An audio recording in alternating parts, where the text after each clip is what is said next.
Hey everybody, you're listening to the Comic Book Bears podcast. I'm Billy Z. And I'm Steve Morey. And we're going to be talking about comics tonight. I know we've had a lot of interviews. For this episode, we're just going to talk about comics. And we had such a good time with Jack Foster last time. What people might not necessarily be immediately aware was there was very quick turnaround from the time we recorded that to the time it was released. And we've had a couple of episodes that have been like almost as close to live as we can, being released the next day or so. And so we're just going to keep doing that. And just hope there's not a lot of ums and ums and stammers and stuff like that. And, I do get frustrated because sometimes we talk about comics and the episode doesn't get released for about a week. And it's almost old news. But that's not going to happen tonight. Not with what we have picked out, right, Steve? No, it's fresh. It is fresh. Hot off the presses, as they said in the olden days. That neon sign in the Krispy Kreme is on. That's right. And Steve and I both made trips to the comic book store today, and in ingenious ways, we avoided a double dip. If you want to know the details about that. And Steve's going to take the more indie route, where I'll be comfortably perched on my position as a DC expert. So, Steve, I'm almost tempted to go first, but you tend in these episodes to be the first one to talk about stuff, and I come towards the end. So let's just keep that up. So what's the first book you want to talk about? Well, sure. So the first book I want to talk about is it's a new release from Aftershock, and I'm going to name drop the Southern Fried Geekery podcast here because this is one that they kind of recommended. That's okay week. Because I was all over that last episode. Yeah, exactly. Yeah. But no, I have to say, they recommended this one, and in of course the Facebook group as well. And this book is called Killer Groove. This is the first issue. Ollie Masters is the author on this one, and you might recognize his name from Vertigo's The Kitchen from a few years ago, and that's actually one of the Vertigo titles that I really enjoyed when it came out. And also, it's being made into a film, or it has been made into a film. It should be releasing, I believe, in August of this year. And Ollie Masters is the co-creator here with Ian Marin, who is also pulling double duty as the artist. Both of these authors, reading their bios, which I really appreciate Aftershock doing in the back of the book. It's interesting to me that both of them are UK or British Isles authors or British Isles artists. So Ollie Masters from the UK and Mr. Marin is from Ireland. Of course, we've also got colors by Jordi Belair, which, always amazing. Her work is perfect in everything that she does. And then Hassan Otsmane El Hayo is the letterer. And I know they don't get a lot of credit, but this book is interesting. It's a timepiece. Ollie Masters really likes kind of setting his work, or at least the other, The Kitchen itself. Great example of 1970s sort of aesthetic. Lots of long, shaggy hair and depression. The post-60s downturn. And in fact, there's a great scene where two of the characters have that discussion in a diner about when the 60s died for them, when that summer of love and, all the hope that they had moving out west into LA in the 60s kind of ended.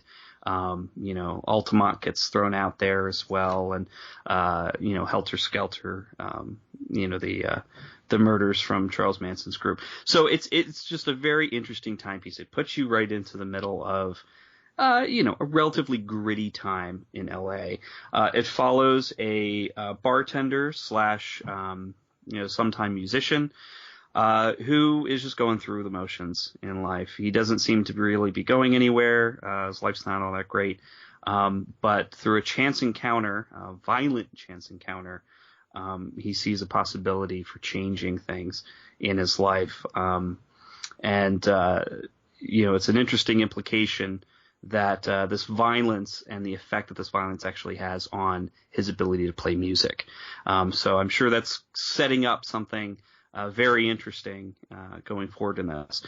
The other main character is a private detective. And, she's introduced very briefly at the same time as the first, main character in the story, or the other main character in the story. But her side of the story kind of comes in a little bit later through the middle of the book when she takes the job of finding, a young girl's father who's gone missing. This young girl's basically caring for herself. She's a tough cookie, skateboarding around in mid-1970s or early 1970s on her own. She decides to take the case because, well, things are slow, and I think she's, a little bit worried about this kid. How these stories are going to intersect, we know that these two characters know each other, but how they're going to dovetail, I'm extremely intrigued. And L.A. Masters has that ability to kind of, pull a lot of different strings together to find usually a pretty explosive and violent conclusion. But this is the first issue. I really recommend it. It's out by Aftershock and just came out this Wednesday. Cool. We were talking before the recording here about my lack of reading of Aftershock titles. Yeah. I apologize for that. I actually have more Aftershock than I've read. Yeah. So apart from the one that I have read, Captain Kidd.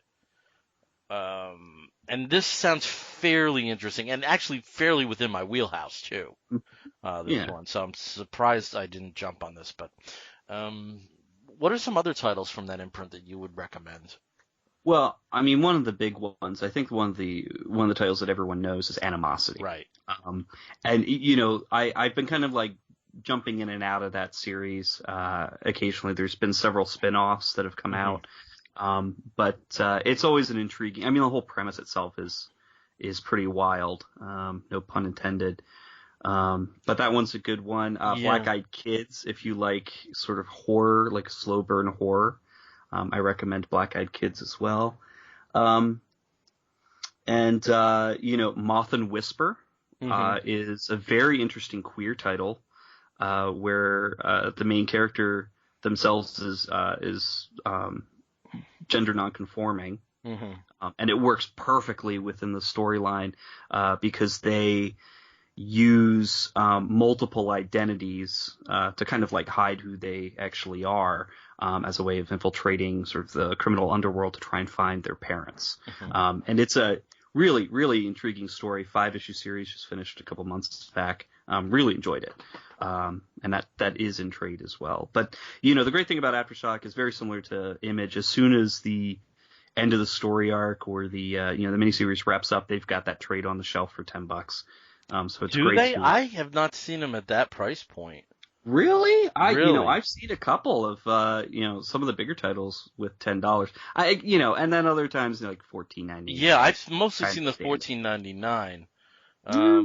I think the reason that I avoided Animosity is at around the same time that comic first came out, there was a book published by Z2 Comics called Legend, which kind of followed what I assume is the somewhat similar terrain. There's a biological terror agent that wipes out most of humanity, and the formerly domesticated animals are the ones left in charge.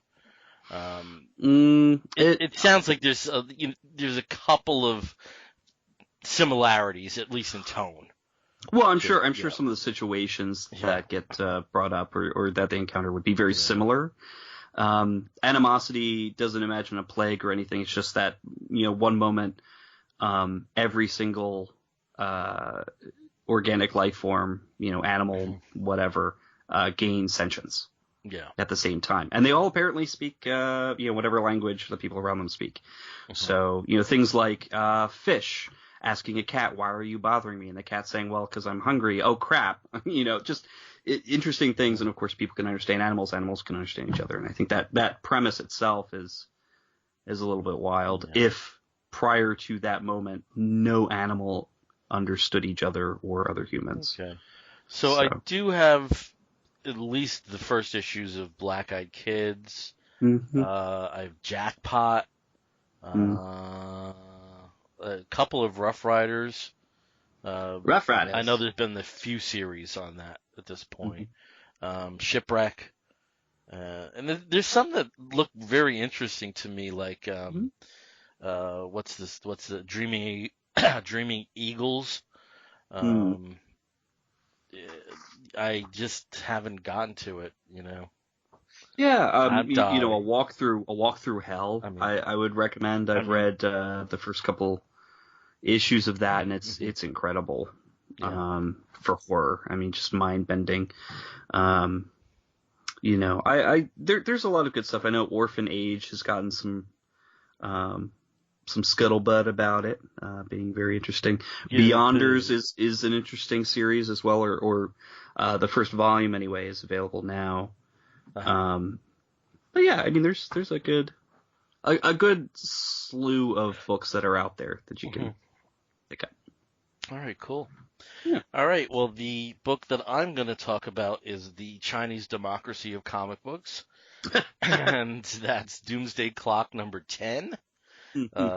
Seems 1,000 years ago when we started this ride with Jeff Johns and Gary Frank with their uh, characterized in some circles as an unofficial sequel to Watchmen.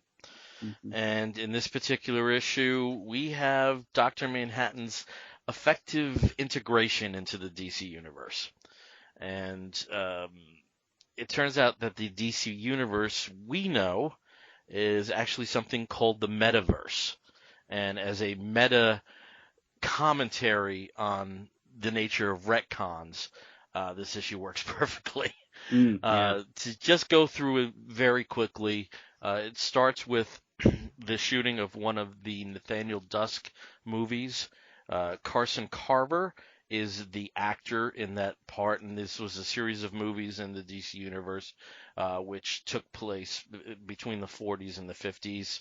And it turns out that Dr. Manhattan basically has effectively a relationship with the lead actor in this series of films. And through his discussions with Carver, it leads into the 1938 first appearance of Superman.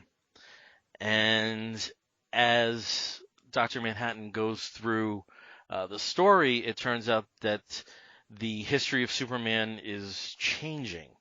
And he may be responsible for the changes, Mm. but Superman is the anchor, and this particular world within the multiverse is the anchor.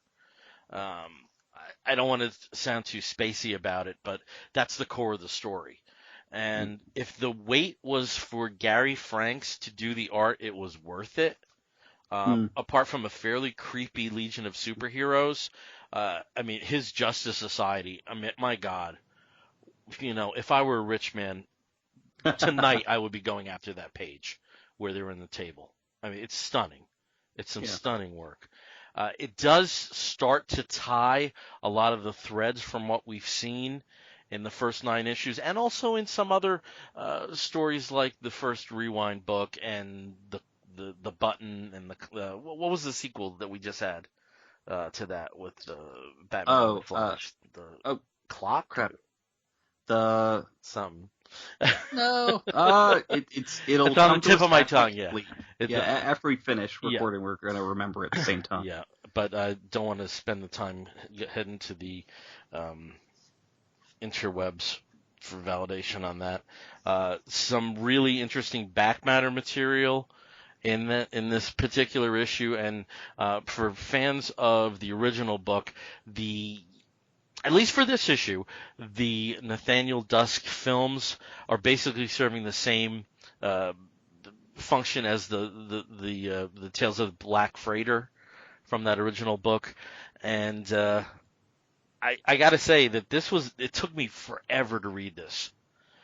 It took me, I would say, 3 times as long as a regular comic, and then I went through it a second time because there was a lot of stuff I missed, and out of all the issues, I don't know if you feel the same about this, Steve. This was the one that felt the most as if it was written by Alan Moore. Yeah. I honestly stepped away and forgot that Jeff Johns was the writer. It was definitely Jeff Johns channeling Alan Moore, not the beard or the angry psychedelic, or necessarily aping the dialogue style or anything like that, but it just tapped into that framework. This is as close as far as I'm concerned, the most. God, I can't talk because it's Doomsday Clock. One of the finest chapters in all of literature, as far as I'm concerned, is what was originally the 4th issue of Watchmen, which was told Dr. Manhattan's story, and this just really tapped into that vein, and not just the surface stuff of the going back and forth in time and seeing events. From one panel to another being, radically different points in time. But it does feel like we're finally getting at least the first tie on the bow right now of where this story has been heading. And it feels like it's going to have a seismic influence on what follows. And when you hear about certain projects, particularly of Brian Michael Bendis, that were delayed or refocused due to Doomsday Clock, and certain things couldn't happen until after Doomsday Clock, that it does feel like it has that weight right now. And let's hope it's not as long of a wait for issue 11. But I got it in my hands, and it's the variant cover of the kid reading All-Star Comics number 3 with Dr. Manhattan at the tail end of the table. It's stunning. Yeah. I don't want to say I love this book, but I was blown away by it. Well, I mean, consistently, and I think a lot of people kind of feel this way, no matter how much we complain about it or throw our hands in the air and, punch the wall every time that DC announces yet another delay to another issue of Doomsday Clock. Ultimately, every issue for me has been worth the wait. Yeah. There's been a payoff. Yeah, I mean, the payoff here, it's a great story. It's a dense read. It's a dense story. And Dr. Manhattan has always been, when Alan Moore was writing him, when we did they did the Beyond Watchmen sort of series of books several years back. He's very difficult to read because Dr. Watchman's story is always told in multiple time periods at the same time. And, his narration is very scattered, and his narration is, it's in the shotgun approach of, okay, well, this is what I'm looking at now. Here's a new date. This is what I'm looking at now. Here's a new date. This is what I'm looking at now. Here's the back to the original date, and I've messed something up or I've changed something. It's very interesting. And I like how through his observation, he sees every version and retcon of Superman's origin. And, like you said already about Gary Frank, kudos to him. He's also done a great job sort of recreating the look of Superman in those different in those different iterations through DC history. So like how Superman actually looked at that point in DC. So you have the very Christopher Reeve Superman look from the 1986 version. It's really interesting. Of course, and then you see the New 52 version, which is what we learned that Dr. Manhattan kind of created. That was his creation. But yeah, it's really interesting. Of course, back matter. You get the script pages from the Nathaniel Dusk scene that sort of frames this particular issue. And of course the letter with the secret. And also something that I thought was amazingly novel, on the last page of story, you get the entire story of Watchmen in 6 panels. Yeah. Which I didn't think was possible, but basically is. And it's like you see it in sort of like, just just little fragments, and you're like, that's pretty much everything that happened. So that's the first book that I've discussed, Doomsday Clock number 10. And I just want to give some other shout outs like you have, because again, these are creators that do not get the recognition that they deserve. Brad Anderson on colors and Rob Lee on lettering. Man, it's just a great job. Just a great job all around. So let me throw it back to you. Give me something indie there, Steve. Well, the other book that I've been reading is Ascender by Jeff Lemire and Dustin Nguyen. And I read Descender when it first came out, so I've basically consumed the first maybe 4 or 5 volumes worth of Descender, but unfortunately I missed the last 1 or 2, so I don't know how Descender ended, which technically isn't a problem if you didn't read Descender. You can get into the sequel series Ascender, which is now in its second issue. The first issue really just kind of, set up this new reality where there is no technology. Technology's been forbidden and banished, and the systems, the several planets that were part of the Descender story universe are now dominated by a woman named, that's called Mother, who controls all the magic that the world's now run on. And the story itself, in a very small, personal way, features Mila, who is the daughter of 2 of the protagonists from Descender series, and her father, who are living on the planet Samson, which is one of the worlds under the dominion of Mother.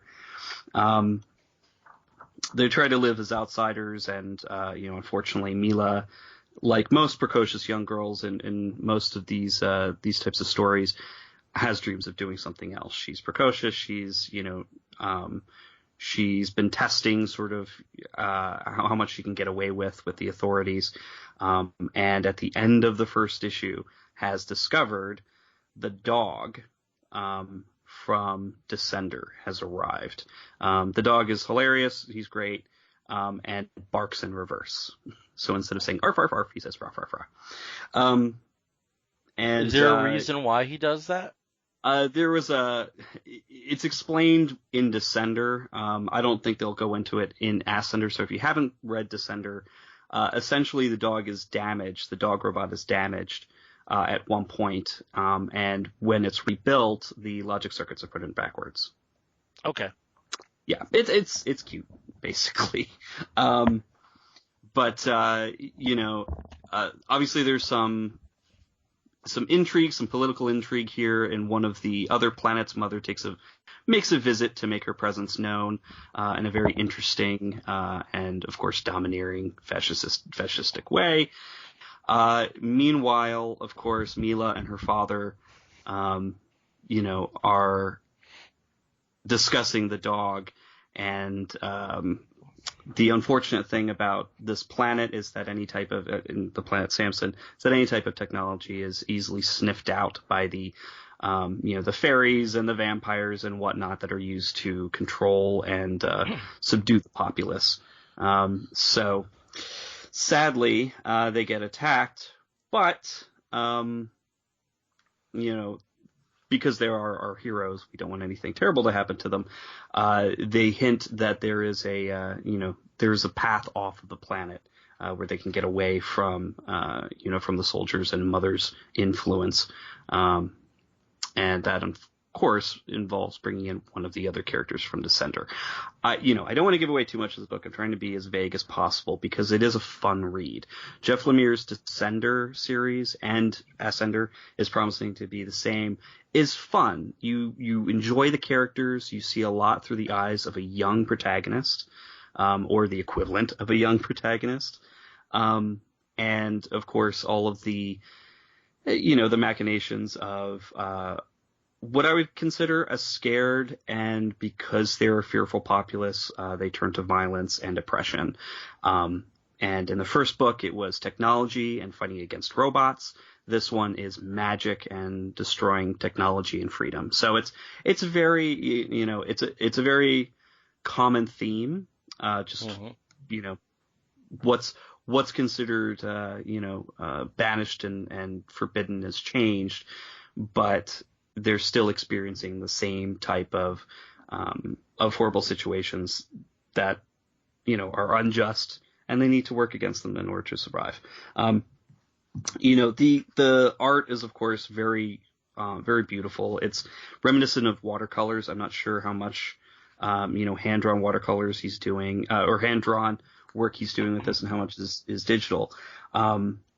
But it's beautiful. Dustin Nguyen does an amazing job in sort of capturing almost a storybook type look to the art, but at the same time also a lot of ingenuity in the design of some of these creatures and aliens that populate the planets. So it's beautiful. I do have to say, I really like Ascender. I'm excited to see how it continues, and I really need to go back and reread Descender to get all of these references and characters that are popping up. Again, you don't have to have read it, but it does help. Okay. I picked up the first trade of Descender at the tail end of 2015, and I still haven't read it. Yeah. There's a lot of that. A lot of that. All right, the next book I'm going to talk about is the other marquee book that came out from DC today, and that is Heroes in Crisis, written by Tom King with art by Clay Mann. And the story of Sanctuary has been running through 8 issues, 7 of which I really liked. 1, which was issue number 8, which I didn't. We're here at number 9.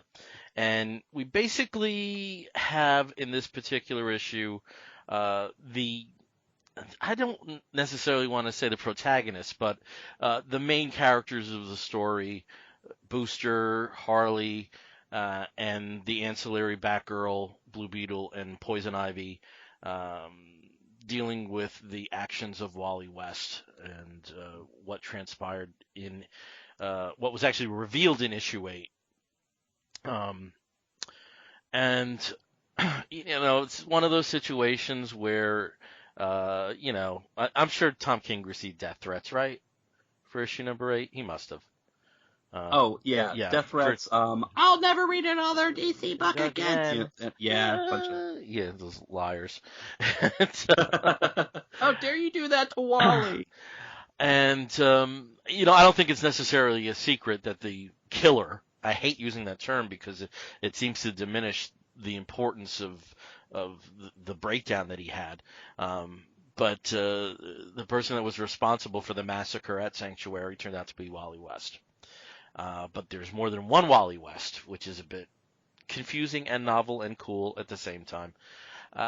So it is a resolution of that story. I promised Steve that I would not spoil too much. But for me, it was I have to say, an unsatisfying ending. It does tie in with something that's been a rumor about Wally being a member of the Suicide Squad. They place him in a situation where that would make perfect sense at the end of the story. But,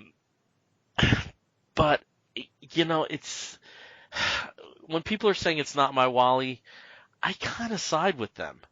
There's more glimpses of that Wally in this book than there was in issue number 8, and I don't want to diminish the central core of the story of issues of PTSD and how dramatically they can affect you.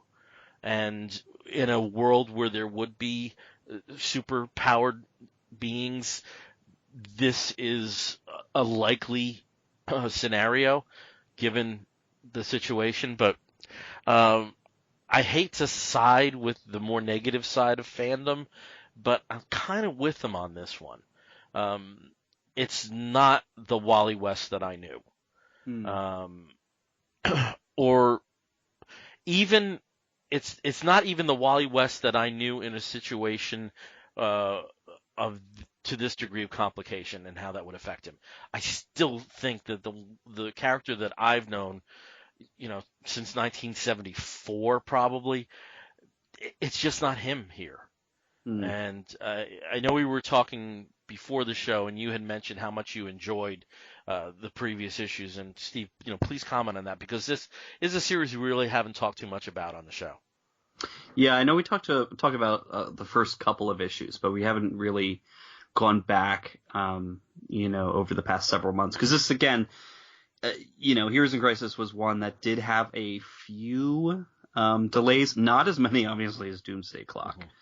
Mm-hmm. But it was one that was supposed to tie in very directly to it. So, with delays, I think they kind of had to force some of the padding of extra mm-hmm. weeks in there. This came out the same day as Doomsday Clock number 10. If you mm-hmm. interpret two particular panels in Doomsday Clock number 10, I think that's a nice alignment. Mm-hmm. I'd rather have that than them spaced out. But yeah, and I did actually appreciate issue number 8. Now, I did want to ask you a question about mm-hmm. the feeling. Like, the general idea is this is not the Wally West that everybody knows and loves, and this Wally wouldn't have acted in the same way or had the same plan. I would say, like, had the same plan, because the plan that he puts into place in number 8, in issue number 8, when you see what happens, like, oh my God, look what I did. Well, I'm going to, basically hide what I did and then come back and whatever. I would kind of agree with that, but I mean, they've been really laying the seeds in this since Rebirth number 1, mm-hmm. that something is very wrong with Wally. Mm-hmm. And not just that, but Wally thinks and has been, acting that something's very wrong with this world. His relationship with his wife doesn't exist. His children don't exist, and he remembers all of this. But this is supposed to be the way things are. But there's also a fluidity to that over the last 2 years. There has been, in a way, but I mean, with the actions she in was Titans, there, and now she's gone, Yeah. I mean, like, the actions in Titans, and of course what happened during Flash War. I mean, there's a lot of stuff that, since he came back into existence, because he was, basically stuck in a wormhole for 5+ years, there's a lot there that I think they've been kind of laying down those breadcrumbs that mm-hmm. something's got to give. And, whether or not they did, that Tom King sort of explained that or, culminated that successfully, I guess, that's the question for issue 9. And issue 8, I think, kind of is part of that too. But, I haven't read issue 9 yet, so I can't really comment on that. But, part of what I'm thinking is, this could be a way. Like, it's everything that superheroes do in these worlds. It's a choice. I mean, they make the choice to do something heroic. But if they don't have control over those choices because of, trauma or something, because, Image has always done it very well. Like, a lot of different creators have explored that a lot in the Image books, Supreme and Invincible and whatnot, like what happens when, you make the wrong choice. Yeah. And there's not a reset that's available, or at least doesn't seem to be available to you. Mm-hmm. In this one, I think DC, or at least, Tom King's trying to show that using these characters too. And I think it's difficult. It's a hard game to play because they have so much history and they have so many people who think of them as one way, and doing this type of thing is not part of their character. Yeah. So, it's interesting. It's a hard game to play when you're a creator. So, ultimately, I think everything's going to go back into the toy box and we can start over again. But that's, I think, part of the point is that, and what the point that they're making in Doomsday Clock too is that, the toys get put back in the box, but there's always a chance that something might get shaken out, erased, changed again, and create ripples that might do something else to other characters. Yeah, we see that in the JSA, and what happens with the JSA in Doomsday Clock when there's no Superman, or when which Alan has been Scott's part of the narrative at various mm-hmm. points. Yeah, Alan Scott's lantern. He never hits the lantern and he dies. And what happens after that? Is there JSA? Nope. Yeah. But So, also there is a meta commentary too with uh, the various permutations, let us say, let me be correct with the word, of the Justice Society over time. Um, mhm. it's so weird because we just bounced over to Doomsday Clock, Yeah. and it feels natural to Mhm. bounce between the two. And I imagine if we were talking about the core Superman book, we would do that a few times too, with some of the Yeah. developments there, with particularly with John Kent and the emergence of Leviathan, and there's a general feeling of like there's this thing that's just about to blow, and Yeah. um, and it's exciting. There's Yeah. no way it isn't. Um, True.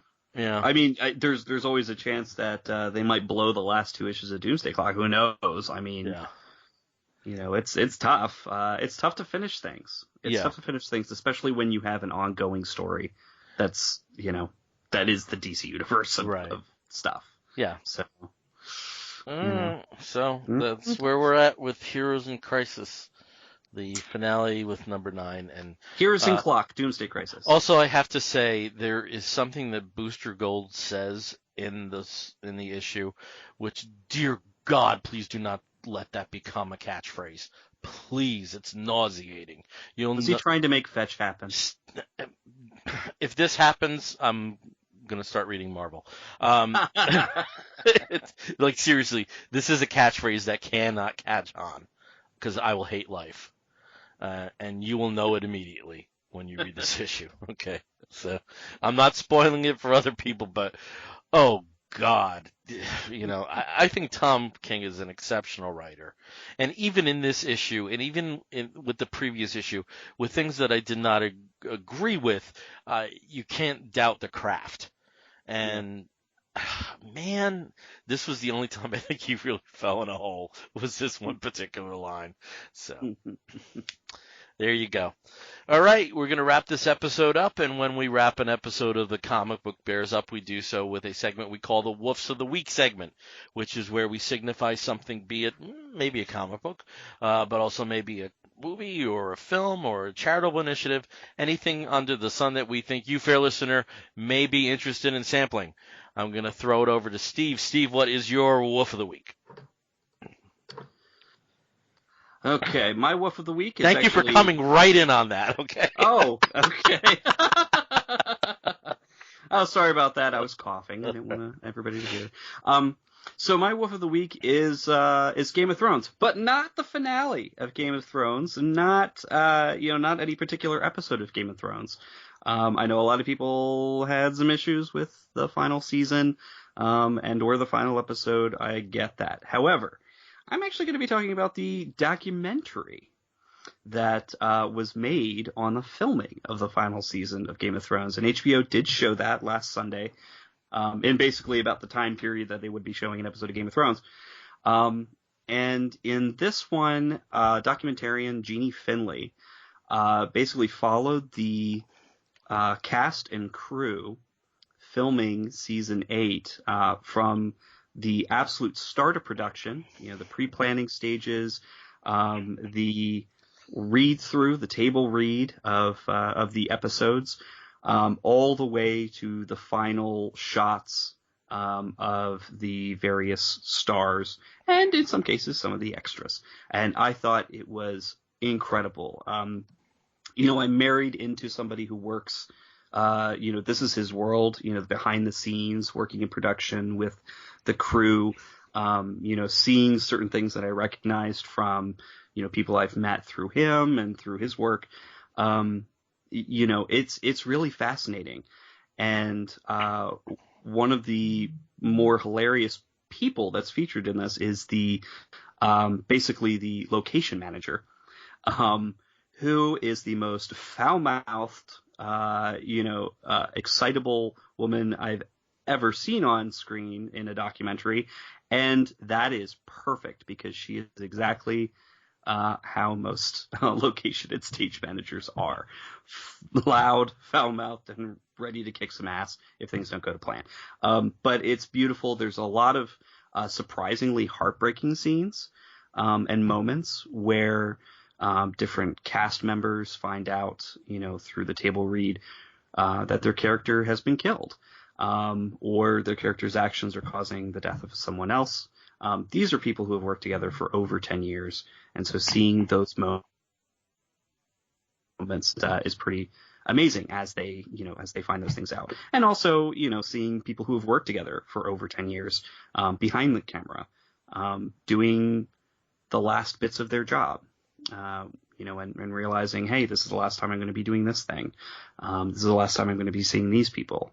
And it's bittersweet, but I think it's so well done. And regardless of how you felt about the last season or the last episodes or how Game of Thrones ended, I highly recommend this just as to see how much work and what all goes into making 6 episodes of television.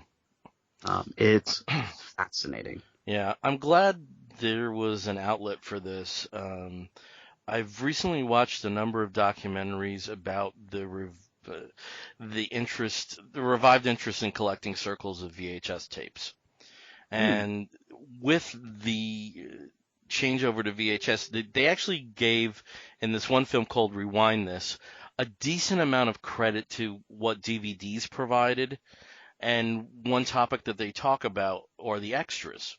Mm-hmm. Now, I can't remember the gentleman's name, but he's, oh God, Douglas something, but he's a producer of bonus materials for DVDs and Blu-rays, and those have radically retracted over the last 2-3 years.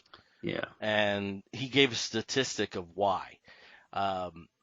Star Trek: The Next Generation, which is a franchise where you would expect pretty robust sales no matter what format that series is first released on.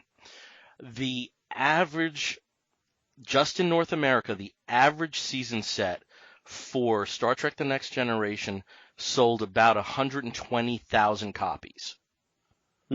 So, let's multiply that, it's still 1 million, it's still generated a couple million for Paramount CBS. Mm-hmm. Season 6, which was the next to last season of Star Trek: The Next Generation on Blu-ray worldwide, didn't even sell 4,500 copies. So that market is decreasing. There are viewers that don't give a shit about bonus materials. For me, it's usually the first thing I go to on a disc. I'm wired a completely different way. So that there was this lengthy documentary that addressed the making of the last season. I'm just so glad to hear that there is enough interest for certain properties for this kind of material to be out there. Yeah. I also have to say with Game of Thrones, I don't think I've ever been more happy that a show that I don't watch was over, just because of the outrage. Yeah, I feel like I've watched it. Yeah, exactly. We're in the era of fan rage where everybody's got their opinion, and their opinion counts. Damn it, let's sign that petition. Oh, please stop, people. Danny DeVito is not going to be Wolverine. Just stop, okay? Robert Pattinson is going to be Batman. Yeah, it is. It is going to happen. You can't do anything about it. Exactly. Unless you become president of Warner Entertainment, you can't do anything about it. And maybe it'll actually be good. Captain Marvel is not going to smile more in her sequel. Yeah. Okay, my Woof of the Week is actually a 40-year-old film. Do you mind if I do this? Okay. No. All right, here we go. This last Saturday, I saw The Who at Citizens Bank Arena in Philadelphia. It was the 24th time I've seen them. It was the first time my partner Robert has seen them. And it was one of those situations for an outdoor show where everything was in perfect alignment. There was no problem with traffic, no problem with parking. We had a decent little tailgate, and the weather was perfect that night. And the band played very well. It was just everything lined up perfectly. And I have had, almost a 40-year love affair with this particular band. And I was trying to remember where it actually started, and it actually started with the 1979 film The Kids Are All Right. The Kids Are it was one of the I don't want to say first rockumentaries. I also friggin' hate that word. But it was one, after some fairly big films like Woodstock and The Song Remains the Same. Some of the bigger acts and naturally the bigger events were having films dedicated to themselves. So, of course, The Who. And the film is interesting in that there's no linear sense to the documentary. It's like Doomsday Clock. It goes all over the place time-wise. Yet there is a sort of narrative that runs through it. It doesn't necessarily feel disjointed by shifting radically from 1967 to 1964 to 1971, then back to 65. It's not disruptive. The filmmaker Jeff Stein, he was very sensible in how the film was cut together, and it's also the kind of film where if you saw the film, I don't necessarily think you would be a Who fan automatically, but I think you would have an understanding of how the band functioned within its first incarnation and how important they were. I can't conceive of you not having respect for the group. And unintentionally, it has the last the last ever performance on stage with their original drummer Keith Moon, who died in 1978. And it's a band I love. It's a film I love. And if I want to especially promote this to people who were like, they're like, oh, they're old. There's a lot of elements of punk rock and rebellion that really feed nicely into particularly the early years of The Who. I mean, the film literally starts with a bang. Keith Moon loaded his drum set with way too many firecrackers for their appearance on the Smothers Brothers show, and that's how it starts, basically with an explosion. And I know this is also an act that that they encountered a lot of criticism for continuing after Keith died, and later for continuing after their bassist John Entwistle died. But I'm glad that they still exist in some form. I'm glad I had the opportunity to see them 24 times between 1982 and today. And it's a band I love. It's a film I love. And sample it, and maybe you'll love it too. That's The Kids Are All Right, the 1979 documentary about The Who. And woof. That's it. Nice. So also want to tell people that we, in terms of the podcast, will have all three hosts and one former host at a convention coming up soon. We'll all be in the same place at the same time. We're all going to be in the same room. Four of us. That's the most all we've ever had as four people who are hosts of this show together. Yes. This is this is for us. This is seismic. I don't think we're going to have an official presence, but we may end up doing something. So we will be at Heroes Con in Charlotte, North Carolina. That runs from the 14th to the 16th. Is that correct? Have I got my dates right? That's correct. 14th It's to 16th, the Friday, Saturday, and Sunday, 14th, 15th, and 16th of June. So if you are going to that con, please let us know. I'd love to run into you and hang out. And we also have some friends that'll be there, some not so friends. We're going to try to avoid. Nacho friends? What? Nacho friends sound awesome. Nacho friends sound awesome. They always bring the cheese sauce. They've got all the tortilla chips. They are wonderful people. I want a nacho friend. I definitely do. Also, I will be at BookCon, which is running this particular weekend. It starts on the 29th and runs through the June 2nd. The 29th and 30th the 29th and through the 31st are dedicated to Book Expo, which is not open to the public, which is a trade industry event. And then the next 2 days, the 1st and 2nd, are open to the public as BookCon. I'd like to thank folks at Reed for the press pass. Very much appreciate it. And there is some comic book presence. Boom will be there. DC will be there. Diamond Distributors will be there, Image will be there, and Oni will be there. And I can say I went 2 years ago, and I had a stack of free comics on top of the ridiculous stack of free books. So I'm very much looking forward to that. Now, one of the things you had mentioned is that there would be a pretty strong presence. I know you said DC, but DC promoting their line of books for younger readers. Yeah, it's the interesting. Actual books. The Zoom and the Ink imprints appear to be very heavily promoted at this show, and it's interesting because they do have a number of signings and appearances by creators for books that have not been released yet. So, like Black Canary Ignite and the upcoming Harley Quinn book, the Art and Franco Superman book. It's going to be interesting to see if there will be galleys there, maybe, or something. I would be very happy with that. So it's nice to see, especially a publisher as big as DC, having a presence there. So, all right, we're really wrapping this up now. Again, we are the Comic Book Bears Podcast.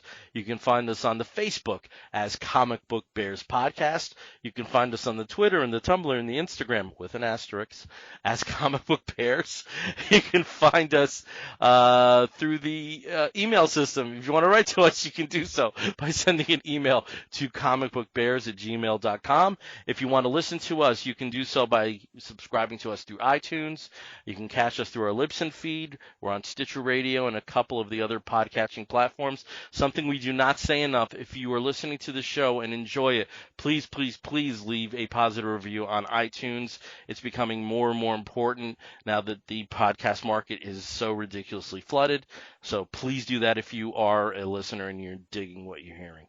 Until next time, I'm Billy Z. And I'm Steve Morey. You're going to hear Wolf and an Explosion. We'll be back real soon. Take care, everyone. Wolf!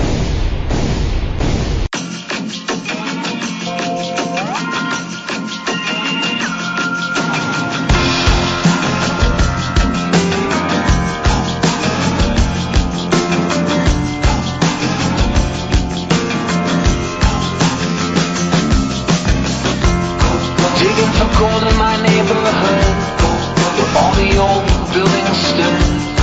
And they keep digging it down and down, so that the cars can live underground. They're swinging of a wrecking ball through these laughing plaster walls, just letting all the shadows free. The ones I wish still followed me, followed me, followed me.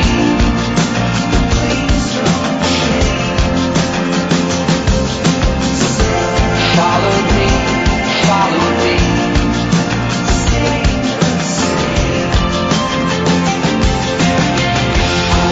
I remember a winter's night, we kissed beneath the street lamp light.